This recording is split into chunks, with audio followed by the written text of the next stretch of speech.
ಓಂ ತದೇತತ್ಸಹಸ್ರಂ ತತ್ಸರ್ವಂ ತಸ್ಯ ಮೇನ್ನಂ ಮಿತ್ರಂ ದಕ್ಷಿಣಂ ಸದಿತಿ ಪ್ರಾಣಃ ಪರೋಕ್ಷಪ್ರಿಯಾ ಇವ ಹಿ ದೇವಾಃ ಪರೋಕ್ಷಪ್ರಿಯಾ ಇವ ಹಿ ದೇವಾಃ.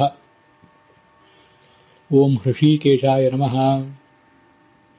ಓಂ ಇಂದ್ರಾಯದ್ಯಾವವೋಷಧೀರುತಾಪಃ ಪತಿಂ ವೋ ಅಜ್ಞಾನಾಂ ರಯಿಂ ರಕ್ಷಂತಿ ಜೀರಯೌವನಾನಿ ಧೇನೂನಾಮಿಷುಧ್ಯಸಿ. ಶ್ರೀ ಗುರುಭ್ಯೋ ನಮಃ. ಮಹಾಭಾರತದ ಅನುಶಾಸನ ಪರ್ವದ 299ನೆಯ ಶ್ರವಣದ ಭಾಗ ಇದು. ಹೃಷೀಕೇಶ ಅನ್ನುವ ನಾಮದ ವಿವರಣೆ, 48ನೇ ನಾಮ ಅದು. ಅದರ ವಿವರವನ್ನು ಮತ್ತೆ ಅದರ ವ್ಯಾಖ್ಯಾನವನ್ನು ಮಾಡುವಂತಹ 44ನೇ ಬೃಹತಿ ಮಂತ್ರದ ವಿವರವನ್ನೆಲ್ಲ ಕಳೆದ ದಿವಸ ನೋಡಿದ್ದೇವೆ. ಹೃಷೀಕೇಶ ಶಬ್ದಕ್ಕೆ ಏನೇನು ಬೇರೆ ಬೇರೆ ಅರ್ಥಗಳಿವೆ ಸರ್ವಮೂಲದಲ್ಲಿ, ಮಹಾಭಾರತಾದಿಗಳಲ್ಲಿ ಅನ್ನೋದನ್ನೆಲ್ಲ ನೋಡಿದ್ದೇವೆ. ಮತ್ತೆ ಅದರ ವ್ಯಾಖ್ಯಾನವನ್ನು ಮಾಡುವಂತಹ ಆ ಬೃಹತಿ ಮಂತ್ರದ ಅರ್ಥ ಶೇಷಚಂದ್ರಿಕಾಚಾರ್ಯರ, ರಘುನಾಥ ತೀರ್ಥರ ದೃಷ್ಟಿಯಲ್ಲಿ ಮತ್ತು ಭಗವಂತರಾಯರ ದೃಷ್ಟಿಯಲ್ಲಿ ಏನಿದೆ ಅನ್ನೋದನ್ನು ಕೂಡ ನೋಡಿದ್ದೇವೆ. ಈ ಮಂತ್ರಕ್ಕೆ ಒಟ್ಟಾರೆ ಸಮುಚಿತವಾದ ಅರ್ಥ ಏನು ಅಂತ ಅನ್ನೋದನ್ನ ಈಗ ನೋಡಬೇಕಾಗಿದೆ.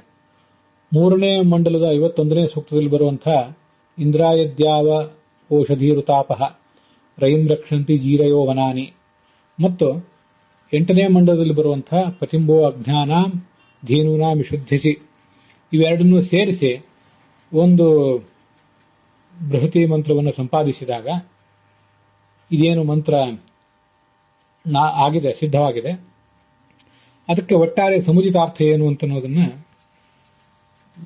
ಭಗವಂತರಾಯರಾಗಲಿ ರಘುನಾಥ ತೀರ್ಥರಾಗಲಿ ಹೇಳಿಲ್ಲ, ನಮ್ಮ ಊಹೆಗೆ ಬಿಟ್ಟಿದ್ದಾರೆ.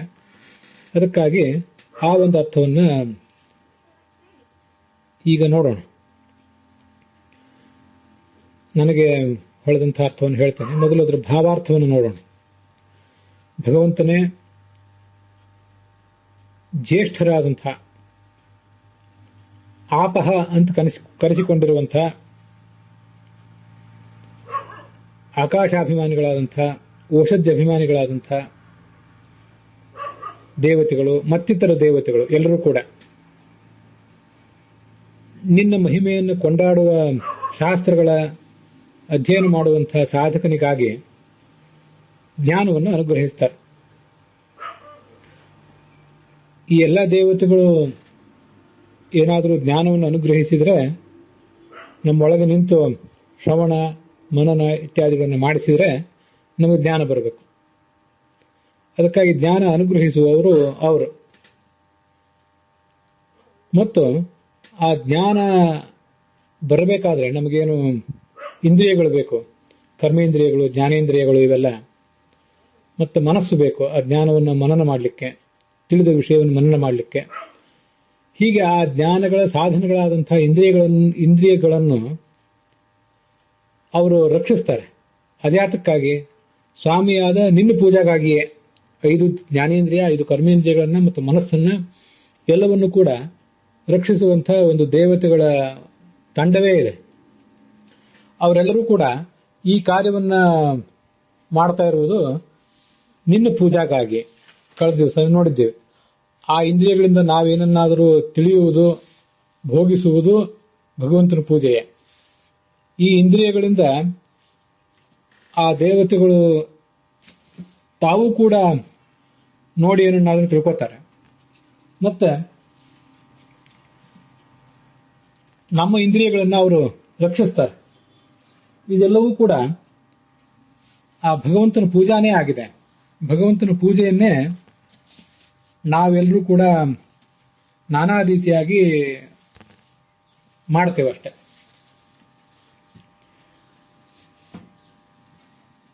ನೀನು ಶಾಸ್ತ್ರಗಳ ನಿಧಿಯಾಗಿದ್ದೆ. ಇದು ಒಟ್ಟಾರೆ ಇಡೀ ಮಂತ್ರದ ಭಾವಾರ್ಥ. ಇದೇ ಮಂತ್ರದ ಅನ್ವಯಾರ್ಥವನ್ನ ಈಗ ನಾವು ಮನನಕ್ಕೆ ತಂದುಕೊಳ್ಳೋಣ.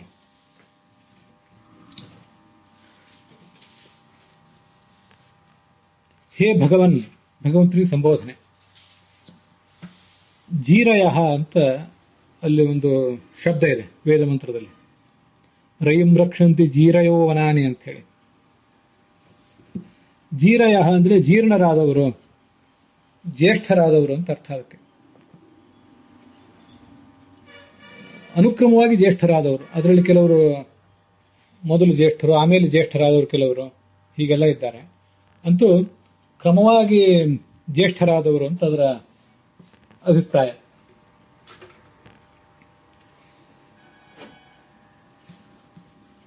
ಇದು ರಘುನಾಥ ತೀರ್ಥರು ಹೇಳಿದ ಅರ್ಥನೇ ಇದೆ, ಅದನ್ನೇ ನಾನು ಸ್ವೀಕಾರ ಮಾಡಿದ್ದೇನೆ. ಜೀರಯ ಅಂದ್ರೆ ಕ್ಷಿಪ್ರವಾಗಿ ಕಾರ್ಯವನ್ನು ಮಾಡುವಂಥವರು, ತ್ವರಿತವಾಗಿ ಆಲಸ್ಯವಿಲ್ಲದೆ ಈ ಎಲ್ಲಾ ಕಾರ್ಯಗಳನ್ನು ಮಾಡ್ತಾ ಹೋಗುವಂಥವರು ಅಂತ ಅರ್ಥವನ್ನ ಭಗವಂತರಾಯರು ಹೇಳಿದ್ದಾರೆ. ಆ ಅರ್ಥವನ್ನು ಇಟ್ಕೊಳ್ಳೋಣ. ಎರಡೂ ಅರ್ಥಗಳು, ಜ್ಯೇಷ್ಠರಾಗಿದ್ದಾರೆ ಮತ್ತೆ ಸದಾ ಕಾರ್ಯತತ್ಪರರಾದವರು, ಆಲಸ್ಯವಿಲ್ಲದೆ ಕಾರ್ಯತತ್ಪರರಾದವರು, ಅಂಥ ದೇವತೆಗಳು ಇವರೆಲ್ಲ. ಯಾರಿದ್ದಾರೆ ಆ ದೇವತೆಗಳು? ಆ ದೇವತೆಗಳ ಗುಂಪಿನಲ್ಲಿ ಯಾರಿದ್ದಾರೆ? ಆಕಾಶಾಭಿಮಾನಿ ದ್ಯಾವಹ ಅಂದ್ರೆ ಆಕಾಶಾಭಿಮಾನಿ ದೇವತೆಗಳಿದ್ದಾರೆ. ಆಕಾಶದ ಒಂದು ಭಾಗವೇ ಆದಂಥ ದಿಕ್ಕಿನ ಅಭಿಮಾನಿ ದೇವತೆಗಳಿದ್ದಾರೆ. ಔಷಧಿ ವನಸ್ಪತಿಗಳ ಅಭಿಮಾನಿ ದೇವತೆಗಳಿದ್ದಾರೆ. ಆಪಹ ಜಲಾಭಿಮಾನಿ ದೇವತೆಗಳು. ಜಲ ಆದಿ ಅಂತ ಕೂಡ ವ್ಯಾಖ್ಯಾನಕಾರರೆಲ್ಲ ಬರೆದಿದ್ದಾರೆ. ಅದನ್ನ ಪೃಥ್ವಿ, ಅಪ್ಪು, ಜಲ, ತೇಜಸ್ಸು, ವಾಯು, ಆಕಾಶ ಇತ್ಯಾದಿಗಳ ಅಭಿಮಾನಿ ದೇವತೆಗಳಿದ್ದಾರೆ. ಅದಕ್ಕಾಗಿ ಜಲಾದ್ಯಭಿಮಾನಿನಃ ವಾ ಅಂತ ಅರ್ಥ ನಾನು ಮಾಡಿಕೊಂಡಿದ್ದೇನೆ. ಈ ಎಲ್ಲ ದೇವತೆಗಳು ವಹ ನಿನ್ನ ಅಂತ ಅರ್ಥ. ಅಂದ್ರೆ ತ್ವನ್ ಮಹಿಮಾವಾಚಿಕಾನಾಂ, ನಿನ್ನ ಮಹಿಮೆಯನ್ನೇ ಕೊಂಡಾಡುವಂಥ. ಅಜ್ಞಾನಾಂ ಅಂದ್ರೆ ನಿತ್ಯವಾದ, ಶ್ರುತೀನಾಂ ಶಾಸ್ತ್ರಗಳ, ಪತಿ ಅಂದ್ರೆ ಒಡೆಯ ಮಾತ್ರ ಅಲ್ಲ, ಆ ಶಾಸ್ತ್ರದ ಸವಿಯಬಲ್ಲಂಥ, ಪಾನ ಮಾಡಬಲ್ಲಂಥ ಸಾಧಕ ಏನಿದ್ದಾನೆ, ಸಾಧಕನನ್ನು ಉದ್ದೇಶಿಸಿಕೊಂಡು ತಸ್ಯ ಜ್ಞಾನದಾನಾರ್ಥಂ, ಅವನಿಗೆ ಜ್ಞಾನವನ್ನು ಕೊಡುವುದಕ್ಕಾಗಿ. ವನಾನಿ ಇಂದ್ರಿಯಗಳನ್ನು. ವನ ಅನ್ನೋ ಶಬ್ದಕ್ಕೆ ಇಂದ್ರಿಯ ಅಂತ ಹೇಗೆ ಅರ್ಥ ಬರ್ತದೆ ಅಂತ ಅನ್ನೋದನ್ನು ಮುಂದೆ ನೋಡೋಣ. ಆ ಇಂದ್ರಿಯಗಳನ್ನ ರಯಿಂ, ಇದು ದ್ವಿತೀಯ ವಿಭಕ್ತಿ ಏಕವಚನ. ವನಾನಿ ಅಂತನೂ ದ್ವಿತೀಯ ವಿಭಕ್ತಿ ಏಕವಚನ. ಸಂಪತ್ತೆಂಬಂತೆ, ಸಂಪತ್ತಿನಂತೆ ಅವರು ರಕ್ಷಿಸ್ತಾರೆ, ಸಂಪತ್ತಿನ ರೂಪದಲ್ಲಿ ರಕ್ಷಿಸ್ತಾರೆ. ಇಂದ್ರಿಯಾಣಿ ಅಂತ ದ್ವಿತೀಯ ವಿಭಕ್ತಿ ಬಹುವಚನ, ರಯಿಂ ಅಂತ ಹೇಳಿ ಪ್ರಥಮ ವಿಭಕ್ತಿ ಏಕವಚನ. ಇಂದ್ರಿಯಗಳು ಅನೇಕ ಇರುವುದರಿಂದ ಅವಕ್ಕೆ ಬಹುವಚನ ಹಾಕಿದ್ದಾರೆ. ಅವೆಲ್ಲವೂ ಸೇರಿ ಮನುಷ್ಯನಿಗೆ ಒಂದು ಸಂಪತ್ತು. ಅದರಲ್ಲಿ ಯಾವುದೇ ಒಂದು ಇಂದ್ರಿಯ ಇಲ್ಲದೆ ಹೋದರೂ ಕೂಡ ಮನುಷ್ಯನಿಗೆ ಒಂದು ವೈಕಲ್ಯ ಬಂದಂತೆನೆ. ಆದ್ದರಿಂದ ಆ ರಯಿಂ ಅನ್ನುವುದನ್ನು ಏಕವಚನದಲ್ಲಿ ಹಾಕಿದ್ದಾರೆ. ಎಲ್ಲಾ ಇಂದ್ರಿಯಗಳು ಸೇರಿ ಒಂದು ಸಂಪತ್ತಾದ್ದರಿಂದ ಆ ಎಲ್ಲ ಇಂದ್ರಿಯಗಳನ್ನ ಈ ದೇವತೆಗಳು ರಯಿಂ ಸಂಪತ್ವೇನ, ಸಂಪತ್ತಿನ ರೂಪದಲ್ಲಿ, ಇಂದ್ರಾಯತೆ ಒಡೆಯನಾದ ನಿನ್ನ ಪೂಜೆಗಾಗಿಯೇ ರಕ್ಷಿಸ್ತಾರೆ ಅಂತಿಷ್ಟು ಒಟ್ಟದಕ್ಕೆ ಅನ್ವಯಾರ್ಥ. ಅಲ್ಲಿ ಆಪಹ ಅಂತ ಏನು ಶಬ್ದ ಬಂದಿದೆಯಲ್ಲ, ಆಪಹ ಅಂತನ್ನುವುದನ್ನ ಈ ದಿವಾಂ ಔಷಧೀನಾಂ ಅನ್ನೋದಕ್ಕೆ ವಿಶೇಷಣವಾಗಿ ಕೂಡ ನಾವು ಇಟ್ಕೊಳ್ಬಹುದು.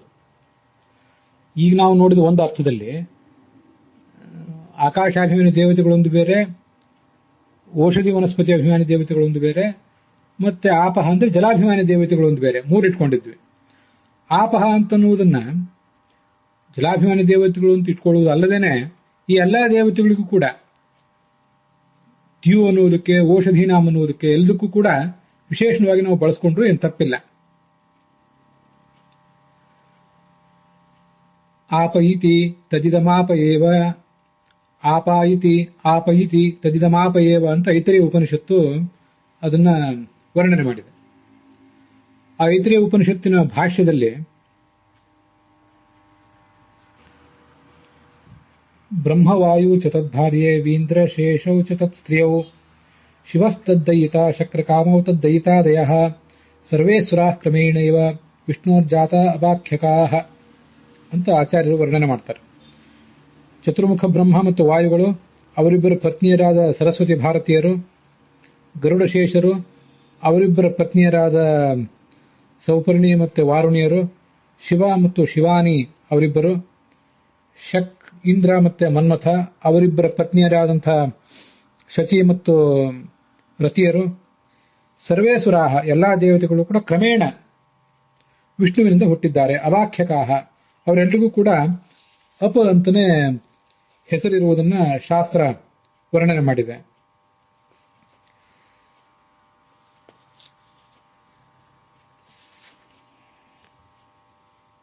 ಅದೇ ಐತರೇಯ ಉಪನಿಷತ್ತಿನ ಮತ್ತೊಂದು ಭಾಗದಲ್ಲಿ ಮನಸಾ ಸೃಷ್ಟ ಆಪಶ್ಚ ವರುಣಶ್ಚ ಆಪೋಹಾಸ್ಮೈ ಶ್ರದ್ಧಾಂ ಸನ್ನಮಂತೆ ಪುಣ್ಯಾಯ ಕರ್ಮಣೆ.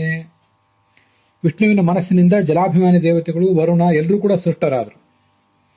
ಜಲಾಭಿಮಾನಿ ದೇವತೆಗಳು ಈ ವಿಷ್ಣುವಿನ ಆರಾಧನಾ ರೂಪವಾಗಿ ನಡೆಯುವಂತಹ ಏನೊಂದು ಪುಣ್ಯಕರ್ಮ ಇದೆ, ಆ ಪುಣ್ಯಕರ್ಮ ಮಾಡಲಿಕ್ಕೆ ಬೇಕಾದಂತಹ ಶ್ರದ್ಧೆಯನ್ನ ಜೀವನಿಗೆ ಕೊಡುವವರೇ ಅವರು. ಇಲ್ಲಿಯೂ ಕೂಡ ಭಗವಂತನ ಪೂಜೆಗಾಗಿ ಅಂತ ಬಂದಿದೆ. ಅದಕ್ಕಾಗಿ ಈ ಮಂತ್ರವನ್ನ, ಈ ಐತರೇಯ ಉಪನಿಷತ್ತಿನ ಮಂತ್ರವನ್ನ ಇಲ್ಲಿ ನಾನು ನೆನಪು ಮಾಡಿಕೊಂಡಿದ್ದೇನೆ. ಇಂದ್ರಾಯ ಅಂತ ಬಂದಿದೆ, ನಿನ್ನ ಪೂಜೆಗಾಗಿ ಅಂತ. ರಯಿಂ, ಸಂಪತ್ತಿನ ರೂಪದಲ್ಲಿ ಅದನ್ನು ರಕ್ಷಣೆ ಮಾಡಿದ್ದಾರೆ. ಬ್ರಹ್ಮಶೇಷ ಸುಪರ್ಣೇಂದ್ರ ಶಿವಾದ್ಯ ಆಪೈರಿತಾಃ ತೇ ವಿಷ್ಣೋರ್ ಮನಸೋ ಜಾತ ಸರ್ವೇ ಚಾಪಭಿಮಾನಿನಃ. ಬ್ರಹ್ಮ, ಶೇಷ, ಗರುಡ, ಇಂದ್ರ, ಶಿವ ಮೊದಲಾದವರೆಲ್ಲರೂ ಕೂಡ ಆಪಹ ಅಂತ ಕರೆಸ್ಕೊಂಡಿದ್ದಾರೆ. ಅವರೆಲ್ಲರೂ ವಿಷ್ಣುವಿನ ಮನಸ್ಸಿನಿಂದ ಹುಟ್ಟಿದವರು. ಎಲ್ಲರೂ ಕೂಡ ಆ ಜಲಕ್ಕೆ ಅಭಿಮಾನಿಗಳು. ಯಾರೋ ವರುಣ, ಗಂಗೆ ಮೊದಲಾದವರು ಮಾತ್ರ ಜಲಾಭಿಮಾನಿಗಳಲ್ಲ.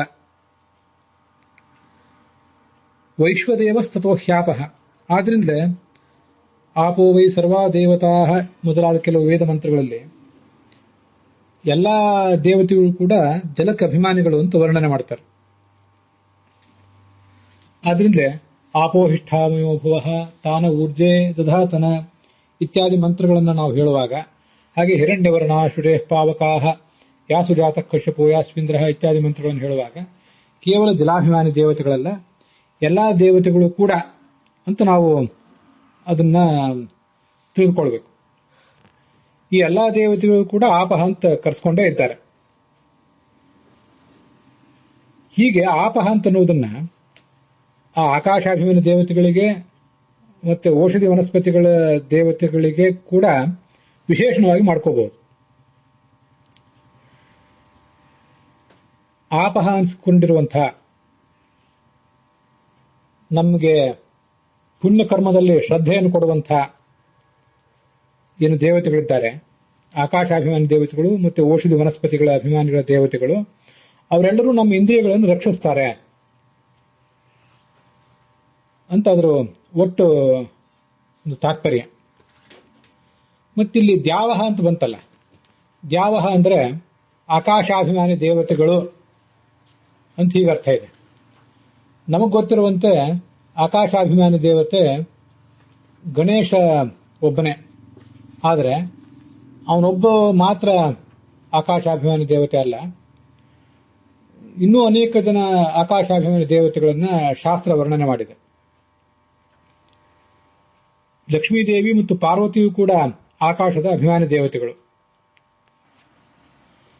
ಬೃಹದಾರಣ್ಯಕ ಉಪನಿಷತ್ತಿನಲ್ಲಿ ಏತಸ್ಮಿನ್ ಖಲು ಅಕ್ಷರೇ ಗಾರ್ಗಿ ಆಕಾಶವೋತಶ್ಚ ಪ್ರೋತಶ್ಚ ಅಂತ 5ನೇ ಅಧ್ಯಾಯದಲ್ಲಿ ವರ್ಣನೆ ಮಾಡ್ತಾರೆ. ಅಕ್ಷರ ಬ್ರಾಹ್ಮಣದಲ್ಲಿ ಈ ಭಗವಂತನಲ್ಲಿಯೇ ಲಕ್ಷ್ಮೀದೇವಿ, ಆಕಾಶ ಶಬ್ದವಾಚ್ಯರಾದ ಲಕ್ಷ್ಮೀದೇವಿ ಓತಪ್ರೋತಳಾಗಿದ್ದಾಳೆ, ಅವನನ್ನು ಅವಲಂಬಿಸಿಕೊಂಡಿದ್ದಾಳೆ ಅಂತ ಅಲ್ಲಿ ವರ್ಣನೆ ಇದೆ. ಆಕಾಶನಾಮ ವಿಘ್ನೇಶಃ ವಾಯುಶ್ಚಾಕಾಶಕ ಸ್ಮೃತಃ ಆಕಾಶೈತಿ ಲಕ್ಷ್ಮೀಶ್ಚ ತಥಾಕಾಶೋ ಹರಿಸ್ವಯಂ ಅಂತ ಮತ್ತೊಂದು ಕಡೆ ಆಚಾರ್ಯರು ಆಕಾಶ ಶಬ್ದದಿಂದ ಗಣೇಶ, ವಾಯು, ಲಕ್ಷ್ಮಿ, ಗಣೇಶ ಮತ್ತು ವಾಯು ಅಂದ್ರೆ ಮುಖ್ಯ ಪ್ರಾಣ, ಲಕ್ಷ್ಮಿ ಮತ್ತು ಸ್ವಯಂ ಪರಮಾತ್ಮ ಇವರೆಲ್ಲರೂ ಕೂಡ ಆಕಾಶ ಶಬ್ದದಿಂದ ವಾಚ್ಯರಾಗಿದ್ದಾರೆ ಅನ್ನುವ ಅರ್ಥವನ್ನ ವರ್ಣನೆ ಮಾಡಿದ್ದಾರೆ. ಇದಲ್ಲದೆ ಛಾಂದೋಗ್ಯೋಪನಿಷತ್ತಿನ 7ನೇ ಅಧ್ಯಾಯದಲ್ಲಿ ಆಕಾಶೋವಾವ ತೇಜಸೋ ಭೂಜಾನ್ ಅಂತ ಇಂದ್ರನಿಗಿಂತ ಪಾರ್ವತಿ ದೇವಿ ಶ್ರೇಷ್ಠಳು ಅಂತ ವರ್ಣನೆ ಮಾಡಿದ್ದಾರೆ.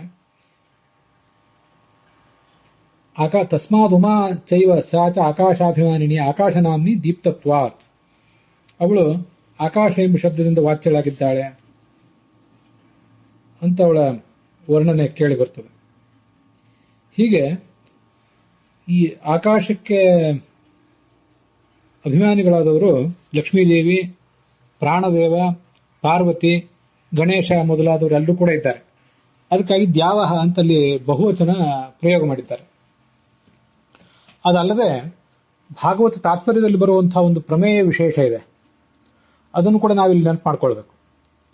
ಮಹಾಕಾಶೋ ವಿಘ್ನರಾಜೋ ವಿಘ್ನಾಸ್ತತ್ರ ತು ಮಧ್ಯಮಾಹ ಕ್ಷುದ್ರ ವಿಘ್ನಾಸ್ತದಿತರೆ ಏವಮಾತ್ಮ ತ್ರಿಧಾ ಸ್ಮೃತಃ. ಮಹಾಕಾಶದ ಅಭಿಮಾನಿ ಗಣಪತಿ, ಅವನು ಎಲ್ಲಾ ವಿಘ್ನ ದೇವತೆಗಳಿಗೆ ರಾಜ. ಉತ್ತಮಾಕಾಶ ಅಂತ ಅವನನ್ನೇ ಕರೀತಾರೆ. ವಿಘ್ನ ದೇವತೆಗಳು ಅವನ ಪುತ್ರರು, ಅವರೆಲ್ಲ ಮಧ್ಯಮ ಆಕಾಶರು, ಅವನ ನಂತರದ ಅಭಿಮಾನಿಗಳು. ಕ್ಷುದ್ರ ವಿಘ್ನರು ಕೆಲವರಿದ್ದಾರೆ, ಅಸುರರು, ಅವನ ಭೃತ್ಯರು, ಅವರು ಅಧಮಾಕಾಶ ಅಂತ ಕರೆಸ್ಕೊಂಡಿದ್ದಾರೆ. ಇದು ಭಾಗವತ ತಾತ್ಪರ್ಯ 11ನೇ ಸ್ಕಂಧ 18ನೇ ಅಧ್ಯಾಯದ 33ನೇ ಶ್ಲೋಕದ ವಿವರದಲ್ಲಿ ಬರುವಂತಹ ಒಂದು ವಿಷಯ. ಈ ಒಂದು ಪ್ರಮೇಯವನ್ನು ತಿಳಿಸಲಿಕ್ಕಾಗಿಯೇ ದ್ಯಾವಹ ಅನ್ನುವಂಥ ಬಹುವಚನ ಇದೆ ಅಂತ ನಾವು ಅನುಸಂಧಾನ ಮಾಡಬೇಕು. ಮತ್ತೆ ಈ ವೇದ ಮಂತ್ರದಲ್ಲಿ ಇಂದ್ರಿಯಗಳನ್ನ ಸಂಪತ್ ಅಂತ ಹೇಳಿದ್ದಾರೆ. ಅದ್ರ ಬಗ್ಗೆ ಕೂಡ ನೋಡಿದ್ದೀವಿ. ರೈ ಅಂದ್ರೆ ಸಂಪತ್ ಅಂತ ಅರ್ಥ. ರೈ ಶಬ್ದ ಅಂತ ಧಾತು ಇದೆ. ಅದಕ್ಕೆ ರಾಯತೆ ಅಂದ್ರೆ ಸ್ತೂಯತೆ, ಸ್ತುತಿಸಲ್ಪಡ್ತದೆ. ಸಂಪತ್ತನ್ನು ಎಲ್ಲರೂ ಸ್ತುತಿಸ್ತಾರೆ. ಸಂಪತ್ತು ಬೇಕು ಅಂತ ಎಲ್ಲರೂ ಅಪೇಕ್ಷೆ ಪಡ್ತಾರೆ. ಸಂಪತ್ತಿನ ಮಹಿಮೆಯನ್ನ ಎಲ್ಲರೂ ಕೊಂಡಾಡ್ತಾರೆ. ಇಂದ್ರಿಯಗಳು ಕೂಡ ಸಂಪತ್ತಿಗಿಂತ ಹೆಚ್ಚಿನ ಬೆಲೆ ಉಳ್ಳದ್ದು, ಧನಕನಕಾದಿ ಸಂಪತ್ತಿಗಿಂತ ಹೆಚ್ಚಿನ ಬೆಲೆ ಉಳ್ಳದ್ದು ನಮ್ಗೆ ಗೊತ್ತಿದೆ. ಇಂದ್ರಿಯಗಳು ಇಲ್ಲದೆ ಹೋದ್ರೆ, ಯಾವುದಾದ್ರೊಂದು ಇಂದ್ರಿಯದ ವೈಕಲ್ಯ ಬಂದ್ರೆ ಮನುಷ್ಯ ಎಷ್ಟು ಕಷ್ಟಕ್ಕೀಡಾಗ್ತಾನೆ ಅನ್ನೋದು ನಮಗೆಲ್ಲ ಗೊತ್ತಿದೆ. ಆದ್ರಿಂದ ರೈ ಅಂದ್ರೆ ಸಂಪತ್ತು. ಇಂದ್ರಿಯವನ್ನೇ ಸಂಪತ್ತಿನಂತೆ ಅವರೆಲ್ಲರೂ ರಕ್ಷಿಸ್ತಾರೆ ಈ ದೇವತೆಗಳು ಅಂತ ಅದರ ತಾತ್ಪರ್ಯ. ಜೀರಯ ಅಂತಿದೆ. ಜೃ ವಯೋಹಾನವು ಅಂತ ಧಾತು. ಜೃ ಧಾತುವಿನ ಮೂಲ ರೂಪ. ಅದಕ್ಕೆ ವಯೋಹಾನಿ ಅಂದ್ರೆ ವಯಸ್ಸು ಮುಂದೆ ಹೋಗುವುದು, ಅಡ್ವಾನ್ಸ್ ಆಗುವುದು ಅಂತ ಅದರ ಅರ್ಥ. ವಯಸ್ಸನ್ನು ಕಳೆದುಕೊಳ್ಳುವುದು ಅಂತ ಅರ್ಥ. ಅದಕ್ಕೆ ಈ ಪ್ರತ್ಯಯ ಬಂದಿದೆ. ಜರಿಹಿ ಅಂತ ಆಗ್ತದೆ. ಮತ್ತದು ಜೀರಿ ಅಂತ ಆಯಿತು. ಹೇಗೆ ಅಂದ್ರೆ ತೃತೀಯೋತಿಶಯ, 1ನೇ ಅಕ್ಷರವನ್ನು ಹೇಳಬೇಕಾದಲ್ಲಿ 3ನೇ ಅಕ್ಷರವನ್ನು ಹೇಳಿದ್ರೆ ಅ ಆ ಇ ಅನ್ನೋದು 3ನೇ ಅಕ್ಷರ. ಅದನ್ನು ಹೇಳಿದ್ರಿಂದ ಜೀರಿ ಅಂತ ಆಯ್ತು. ಅತ್ಯಂತ ಜ್ಯೇಷ್ಠರು, ಚತುರ್ಮುಖ ಮೊದಲಾದವರು ಅತ್ಯಂತ ಜ್ಯೇಷ್ಠರು. ಆ ಬಳಿಕ ಬರುವಂತವರು ಇನ್ನೂ ಕಡಿಮೆ ಜ್ಯೇಷ್ಠರು. ಆ ಬಳಿಕ ಬರುವಂತವರು ಮತ್ತೂ ಕಡಿಮೆ ಜ್ಯೇಷ್ಠರು ಅಂತ ಹೀಗೆಲ್ಲ ಒಂದು ಅರ್ಥ ಆ ಜೀರಿ ಅನ್ನುವ ಶಬ್ದದಿಂದ ನಮಗೆ ಸಿಗ್ತದೆ. ಅದ್ರ ಜೊತೆಗೇನೆ ಕ್ಷಿಪ್ರವಾಗಿ ಕಾರ್ಯ ಮಾಡುವಂಥವರು ಅನ್ನುವ ಅರ್ಥ ಇರುವುದನ್ನು ಕೂಡ ನಾವು ಈಗಾಗಲೇ ಭಗವಂತರಾಯರ ವ್ಯಾಖ್ಯಾನದಲ್ಲಿ ನೋಡಿದ್ದೇವೆ. ಮುಂದೆ ವನಾನಿ ಅಂತ ವೇದವಾಕ್ಯದಲ್ಲಿ ಶಬ್ದ ಇದೆ. ವನ ಅಂದ್ರೆ ಈ ಕಾಡಿನಲ್ಲಿ ಸಿಗುವಂತಹ ಫಲಪುಷ್ಪ ಮೊದಲಾದದ್ದು ಅಂತ ಒಂದು ಅರ್ಥ ನೋಡಿದ್ದೀವಿ. ಅದಲ್ಲದೆ ವನ ಅಂದ್ರೆ ವನನೀಯಾನಿ, ನಮಗೆ ಅಪೇಕ್ಷಿತವಾದಂತಹ ಫಲಗಳು, ಯಾವುದೇ ಇಷ್ಟಾರ್ಥ ಅಂತ ಒಂದು ಅರ್ಥವನ್ನು ಕೂಡ ನೋಡಿದ್ದೀವಿ. ವನ ಅಂದ್ರೆ ಇಂದ್ರಿಯ ಅಂತ ಅರ್ಥವನ್ನ ಶೇಷಚಂದ್ರಿಕಾಚಾರ್ಯರು ರಘುನಾಥ ತೀರ್ಥರಲ್ಲಿ ಬರೆದಿದ್ದಾರಲ್ಲ, ಅದು ಯಾಕೆ ವನ ಅಂದ್ರೆ ಇಂದ್ರಿಯ, ಅದನ್ನು ನಾನು ಹೀಗೆ ಅರ್ಥ ಮಾಡ್ಕೊಂಡಿದ್ದೇನೆ. ವನ ಸಂಭಕ್ತವು ಅಂತ ಧಾತು ಇದೆ. ವನ ಸಂಭಕ್ತವು ಶಬ್ದೇಚ ಅಂತ. ವನ ಅಂತ ಧಾತುವಿನ ಮೂಲ ರೂಪ.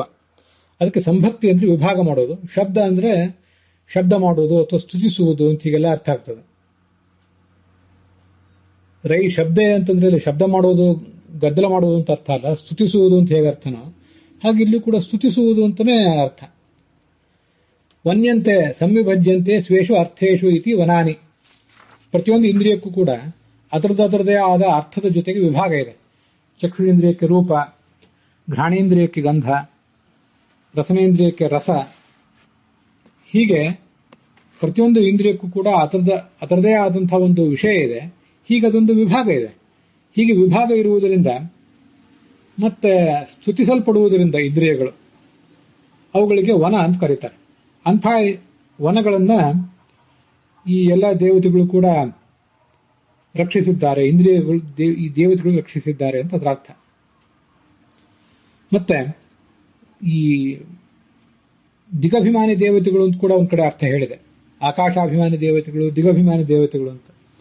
ಮಿತ್ರೋ ಯಮಶ್ಚ ವರುಣಃ ಕುಬೇರಶ್ಚ ದಿಗೀಶ್ವರಾಃ ಶ್ರೋತ್ರಾಭಿಮಾನಿನ ಸರ್ವೇ ಅಂತ ಇತ್ಯಾದಿ ಛಾಂದೋಗ್ಯ, ಇದು ಐತರೇಯ ಉಪನಿಷತ್ತಿನ ಭಾಷ್ಯದಲ್ಲಿ ಕಂಡುಬರುತ್ತದೆ. ಮಿತ್ರ, ಯಮ, ವರುಣ, ಕುಬೇರ ಇವರೆಲ್ಲ ದಿಗೀಶ್ವರರು, ಎಲ್ಲರೂ ಕೂಡ ಶ್ರೋತ್ರದ ಅಭಿಮಾನಿಗಳು. ವೈದಿಕ ಶ್ರವಣೋಚಿತಂ ಶ್ರೋತ್ರಂ, ನಮಗೆ ವೇದದ ಜ್ಞಾನ ಬರಲಿಕ್ಕೆ ಬೇಕಾದ ಶ್ರವಣ ಶಕ್ತಿಯನ್ನು ಕೊಡುವಂಥವನು ಚಂದ್ರ. ತಥಾ ಸ್ಮಾರ್ಥ ತಾಂತ್ರಿಕ ಶ್ರವಣೋಚಿತಂ ಯಮಃ, ಪೌರುಷೇಯ ಗ್ರಂಥಗಳ ಅಧ್ಯಯನಕ್ಕೆ ಬೇಕಾದ ಶ್ರವಣ ಶಕ್ತಿಯನ್ನು ಕೊಡುವವನು ಯಮ. ಷಡಂಗಾನಾಂ ವಿಶೇಷ ಶ್ರವಣೋಚಿತಂ ವರುಣಃ, ಶಿಕ್ಷಾ ವ್ಯಾಕರಣ ಮೊದಲಾದ ಗ್ರಂಥಗಳ ಅಧ್ಯಯನಕ್ಕೆ ಬೇಕಾದ ಶ್ರವಣ ಶಕ್ತಿಯನ್ನು ಕೊಡುವವನು ವರುಣ. ಕಾಮ್ಯಶಾಸ್ತ್ರಾರ್ಥ ಮಿತ್ರಯೇವಚ, ಮತ್ಯಾವುದಾದರೂ ಕಾಮ್ಯಶಾಸ್ತ್ರ, ಕಾಮಶಾಸ್ತ್ರ ಮೊದಲಾದದ್ದು ಜೀವನೋಪಯುಕ್ತವಾದಂತಹ ಕೆಲವು ಶಾಸ್ತ್ರಗಳೇನಿವೆ ಅವೆಲ್ಲವೂ ಕಾಮ್ಯಶಾಸ್ತ್ರವೇ. ಅವುಗಳ ಅಧ್ಯಯನಕ್ಕೆ ಬೇಕಾದ ಶ್ರವಣ ಶಕ್ತಿಯನ್ನು ಕೊಡುವವನು ಮಿತ್ರ. ನೀತಿಶಾಸ್ತ್ರ, ರಾಜ್ಯಶಾಸ್ತ್ರ, ಅರ್ಥಶಾಸ್ತ್ರ ಇತ್ಯಾದಿ ಶಾಸ್ತ್ರಗಳ ಅಧ್ಯಯನಕ್ಕೆ ಬೇಕಾದ ಶ್ರದ್ಧಾ ಬರುವುದು ಶ್ರೋತ್ರಂ ನೀತಿಶಾಸ್ತ್ರಾರ್ಥಂ ಕುಬೇರ ಪ್ರಕೀರ್ತಿತ ಅಂತ ಐತರೇಯ ಭಾಷ್ಯದಲ್ಲಿರುವಂತೆ ಕುಬೇರ ಅದಕ್ಕೆಲ್ಲದಕ್ಕೂ ಕೂಡ ಆ ಶ್ರವಣ ಶಕ್ತಿಗೆ ಅನುಗ್ರಾಹಕ ನಮಗೆ. ಇಷ್ಟೆಲ್ಲ ಶಾಸ್ತ್ರ ಉಲ್ಲೇಖ ಕೊಟ್ಟಿರುವುದರಿಂದ ವನಾನಿ ಇಂದ್ರಿಯಾಣಿ, ಇಂದ್ರಿಯಗಳನ್ನ ಅಸ್ಯ ಇಂದ್ರಸ್ಯ ಪೂಜಾಯೈ, ಈ ಭಗವಂತನಾದ ಇಂದ್ರನ ಪೂಜೆಗಾಗಿಯೇ ರಕ್ಷ್ಯಂತೆ, ಆ ಇಂದ್ರಿಯಗಳು ರಕ್ಷಿಸಲ್ಪಡ್ತವೆ. ಹಾಗಾಗಿ ಅಯಂ ಹೃಷಿಕೇಶ, ಇವನೇ ಋಷಿಕೇಶ. ಹೃಷಿಕ ಅಂದ್ರೆ ಇಂದ್ರಿಯ, ಇಂದ್ರಿಯಗಳಿಗೆ ಇವನು ಒಡೆಯ, ಇಂದ್ರಿಯಗಳಿಗೂ ಒಡೆಯ, ಇಂದ್ರಿಯಾಭಿಮಾನಿ ದೇವತೆಗಳಿಗೂ ಇವನು ಒಡೆಯ. ಇಂದ್ರಿಯಾಭಿಮಾನಿ ದೇವತೆಗಳು ತಮ್ಮ ಇಂದ್ರಿಯಗಳ ಮೂಲಕ ಏನಾದರೂ ಭೋಗವನ್ನು ಅನುಭವಿಸುವುದು ಮತ್ತೆ ನಮ್ಮೆಲ್ಲರ ಇಂದ್ರಿಯಗಳನ್ನು ರಕ್ಷಿಸುವುದೇನಿದೆಯಲ್ಲ ಅವನ ಪೂಜೆಗಾಗಿಯೇ, ಈಶನಾದ ಹೃಷಿಕೇಶನಾದ ಅವನ ಪೂಜೆಗಾಗಿಯೇ ಭೋಗವನ್ನೂ ಮಾಡ್ತಾರೆ, ಹಾಗೆ ರಕ್ಷಣವನ್ನೂ ಮಾಡ್ತಾರೆ. ಅದಕ್ಕಾಗಿ ಆತ ಹೃಷಿಕೇಶನಾಗಿದ್ದಾನೆ ಅಂತ ಅರ್ಥವನ್ನ ಈ ದೃಷ್ಟಿಯಿಂದ ನಾವು ತಿಳ್ಕೊಳ್ಬಹುದು. ಶೇಷಚಂದ್ರಿಕಾಚಾರ್ಯರು ಇಂದ್ರ ಪೂಜಾರ್ಥಮೇವ ತತ್ವಾಭಿಮಾನಿನೋ ದೇವಾಹ ಇಂದ್ರಿಯಾದೀನಿ ರಕ್ಷಂತಿ ಇತ್ಯನೇನ ಇಂದ್ರಿಯ ಗಣ ನಿಷೇವಿತಯ ಸ್ವಾಮಿತ್ವ ಮುಕ್ತಂ ಭವತಿ ಅಂತ ಹೇಳಿದ್ದಾರೆ. ಭಗವಂತನ ಪೂಜೆಗಾಗಿಯೇ ಎಲ್ಲಾ ತತ್ವಾಭಿಮಾನಿ ದೇವತೆಗಳು ಇಂದ್ರಿಯಗಳನ್ನು ರಕ್ಷಿಸುವುದರಿಂದ ಮತ್ತು ತತ್ವಗಳನ್ನು ರಕ್ಷಿಸುವುದರಿಂದ ಇಂದ್ರಿಯ ಗಣಗಳಿಂದ ಮತ್ತು ಇಂದ್ರಿಯಾಭಿಮಾನಿ ದೇವತೆಗಳ ಗಣದಿಂದ ಅವನೇ ಪೂಜ್ಯ, ಅವನೇ ಅವ್ರಿಗೆಲ್ಲರಿಗೂ ಈಶ ಅನ್ನೋ ಅರ್ಥವನ್ನ ಅವರೇ ರಘುನಾಥ ತೀರ್ಥರೇ ಹೇಳಿದ್ದಿದೆ. ನಾನು ಅದನ್ನ ವನ ಎಂಬ ಶಬ್ದದಿಂದ ಇಂದ್ರಿಯ ಹೇಗೆ ವಾಚ್ಯ ಅನ್ನೋದನ್ನು ಮಾತ್ರ ವಿವರಿಸಿ ಹೇಳಿದ್ದೇನಷ್ಟೆ. ಋಷಿಕೇಶ ಅರ್ಥಾತ್ ಇಂದ್ರಿಯಗಳ ಒಡೆಯನಾದಂಥ ಭಗವಂತ ನಮಗೆ ಏನೇನು ಉಪಕಾರವನ್ನು ಮಾಡ್ತಾನೆ ಅನ್ನೋದನ್ನ ಶರೀರಂ ಯದವಾಪ್ನೋತಿ ಯಚ್ಚಾತ್ಕ್ರಾಮತೀಶ್ವರ ಗೃಹೀತ್ವೈತಾನಿ ಸಂಯಾತಿ ವಾಯುರ್ಗಂಧ ನಿವಾಶಯಾತ್ ಅಂತ ಭಗವದ್ಗೀತೆಯ 15ನೇ ಅಧ್ಯಾಯದ 8ನೇ ಶ್ಲೋಕದಲ್ಲಿ ವರ್ಣನೆ ಮಾಡಿದ್ದಾರೆ. ಜೀವಾತ್ಮರು ತಮ್ಮ ಶರೀರವನ್ನು ಹೊಂದುವಾಗ ಆ ಶರೀರಗಳಿಗೆ ಇಂದ್ರಿಯಗಳನ್ನು ಕೊಡುವವನು, ಶರೀರಗಳನ್ನು ತ್ಯಜಿಸುವಾಗ ಅಲ್ಲಿಯ ಇಂದ್ರಿಯಗಳ ಸೂಕ್ಷ್ಮಾಂಶಗಳನ್ನು ಲೋಕಾಂತರಕ್ಕೆ ತೆಗೆದುಕೊಂಡು ಹೋಗುವವನು ಆ ಭಗವಂತನೇ ಆಗಿದ್ದಾನೆ.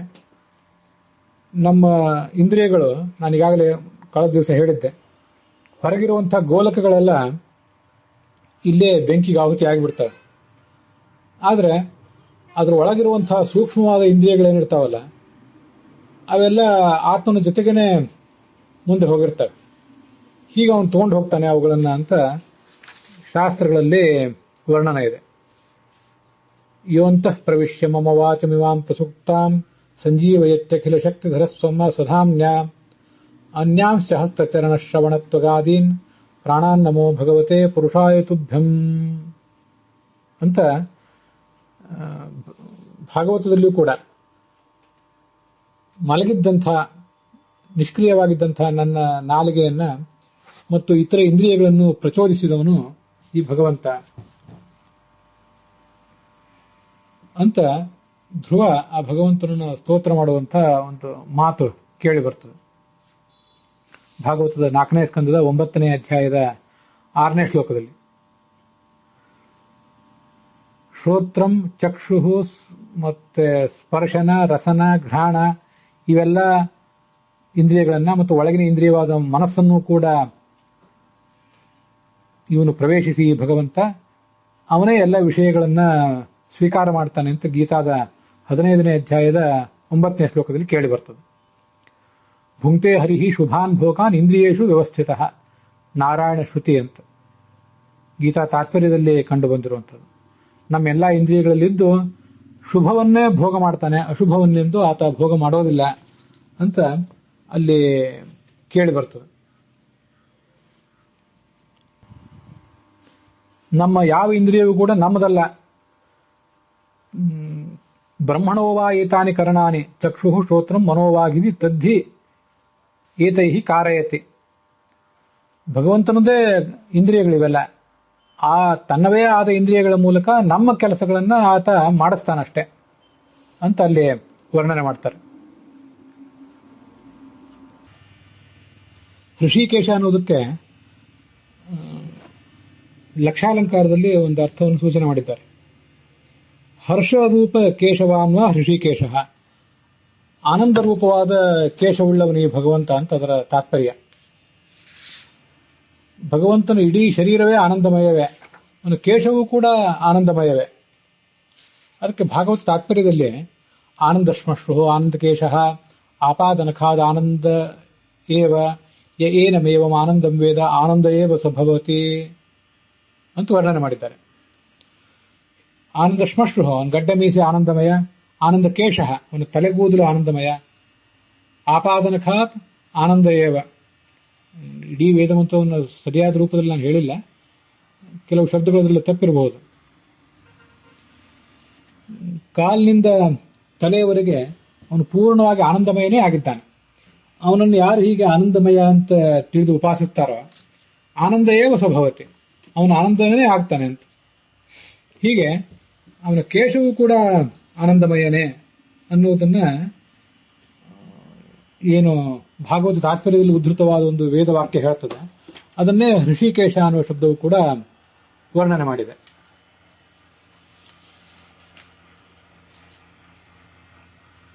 ಶಾಂಕರ ಭಾಷ್ಯದಂತೆ ಕ್ಷೇತ್ರಜ್ಞನಾಗಿ ಎಲ್ಲಾ ಕ್ಷೇತ್ರಗಳಲ್ಲೂ ಅವನಿದ್ದಾನಲ್ಲ, ನಮ್ಮ ಇಂದ್ರಿಯಗಳಿಗೂ ಅವನು ಸ್ವಾಮಿಯಾಗಿದ್ದಾನೆ. ಇಂದ್ರಿಯಗಳನ್ನು ತನ್ನ ಹತೋಟಿಯಲ್ಲಿಟ್ಕೊಂಡಿದ್ದಾನೆ. ಸೂರ್ಯಚಂದ್ರರ ರೂಪದಿಂದ ಜಗತ್ತಿಗೆ ಸಂತೋಷ ಕೊಡ್ತಾನೆ.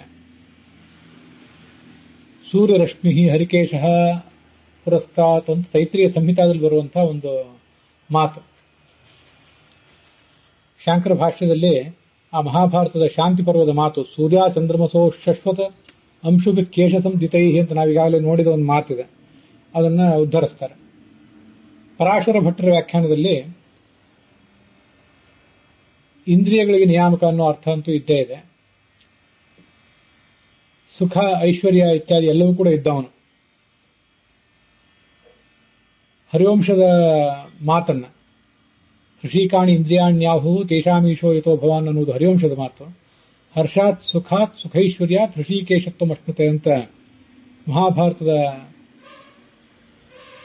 ಮಾತು, ಉದ್ಯೋಗ ಪರ್ವದ್ದು. ಅವೆರಡನ್ನೂ ಉದ್ಧರಿಸ್ತಾರೆ. ಇಂದ್ರಿಯಾಣ ನಿಯಂತ್ರತ್ವಾತ್ ಋಷಿಕೇಶ ಪ್ರಕೀರ್ತಿತ ಅಂತ ಒಂದು ಶ್ಲೋಕವನ್ನು ಅವರು ಈ ಋಷಿಕೇಶ ಶಬ್ದದ ನಿರ್ವಚನಕ್ಕಾಗಿ ಅವರೇ ರಚನೆ ಮಾಡಿದ ಶ್ಲೋಕಗಳಿದ್ದಿರಬೇಕು. ಪರಾಶರ ಭಟ್ಟರು ಪ್ರತಿಯೊಂದು ನಾಮದ ವ್ಯಾಖ್ಯಾನವನ್ನು ಮಾಡುವಾಗ ಕೊನೆಗೆ ಒಂದು ಶ್ಲೋಕವನ್ನು ಹೇಳಿರ್ತಾರೆ, ನಿರ್ವಚನವನ್ನೆಲ್ಲ ಒಳಗೊಂಡಂತ ಶ್ಲೋಕ ಅದು. ಇದು ಪರಾಶರ ಭಟ್ಟರು ಹೇಳಿದಂತಹ ವ್ಯಾಖ್ಯಾನ.